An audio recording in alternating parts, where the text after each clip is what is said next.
กราบนมัสการพระอาจารย์ทุกรูปครับสวัสดีเพื่อนสามเณรทุกรูปและเจริญพรญาติโยมทุกท่านในสมัยพุทธกาลคือสมัยที่พระพุทธเจ้ายังมีชีวิตอยู่มีสามเณรรูปหนึ่งชื่อว่าบัณฑิตที่ชื่ออย่างนั้นก็เป็นเพราะว่าตอนที่ท่านเกิดมาท่านทำให้คนที่ไม่ฉลาดกลายเป็นคนที่ฉลาดขึ้นมาเพราะท่านเป็นผู้ที่สั่งสมบุญมาอย่างดีจนเต็มเปี่ยมพร้อมที่จะได้บรรลุธรรมเป็นพระอรหันต์ในชาติสุดท้าย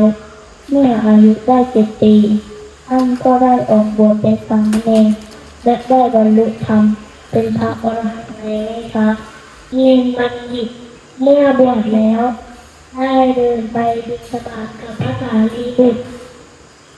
เห็นสิ่งของต่างๆในระหว่างทางเล่นลูกศรที่เขาเอามาลงไปแล้วดัดให้ตรงน้ำที่เขาปล่อยเข้าไปในนา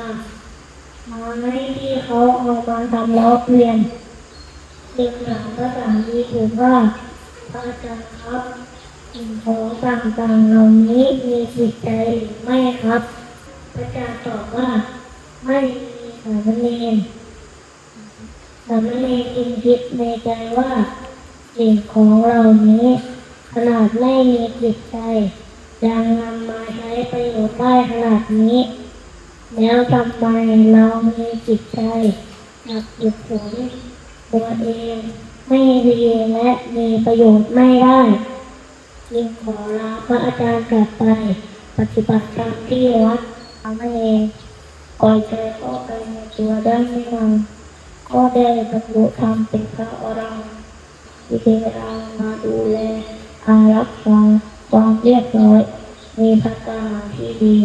ที่พระอาจารย์นำมาให้ครับ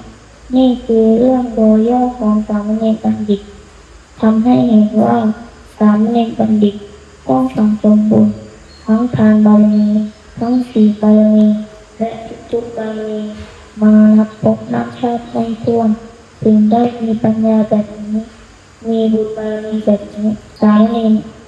จึงตั้งใจมาบวชในครั้งนี้เพื่อเพิ่มบุญให้ตัวเองขึ้นไปโดยมีสามเณรบัณฑิตเป็นต้นแบบหากเรามีบุญมากแล้วเราก็จะได้เป็นหมู่สามเณรบัณฑิตที่สามารถขยายความสุขให้กับคนรอบข้างได้แล้วถ้าคนรอบข้างมีความสุขขยายต่อไปถึงอำเภอตำบลประเทศทุกที่ก็จะกลายเป็นที่สดใสความสงบร่มเย็นก็จะบังเกิดขึ้นวันนี้ก็ขอเอาบุญทุกคนมาฝากญาติโยมด้วยทุกท่านด้วยนะ